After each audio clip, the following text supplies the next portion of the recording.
পড়াশোনা করতে গিয়ে একটা কমন অবজেকশন সবার আছে, যত পড়ছি তত ভুলছি।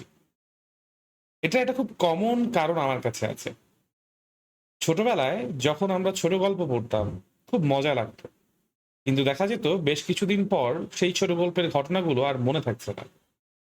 কিন্তু একটা উপন্যাস যখন আমরা পড়তাম, অনেক মজা নিয়ে পড়তাম, সময় নিয়ে পড়তাম, দেখা যায় ৪-৫ বছর বা আরো লম্বা সময় পরেও সেই উপন্যাসের ঘটনাগুলো আমাদের মনে থাকে।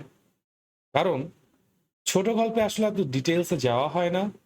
কিন্তু উপন্যাসে প্রত্যেকটা ক্যারেক্টার, প্রত্যেকটা ঘটনার পেছনে আরো অনেক ঘটনা জুড়ে পুরোটাকে মিলে একটা কাহিনী হিসেবে আমাদের সামনে উপস্থাপন করা হয়। পড়তে বসেও আমাদের মধ্যে এই ব্যাপারটা দেখা যায় যে আমরা শর্টকাটে খুব সহজে অনেক কিছু পড়ে ফেলতে চাই। কিন্তু যত বেশি ডিটেইলস এ যাবেন, তত দেখবেন আপনার বেশি ভালো মনে থাকছে।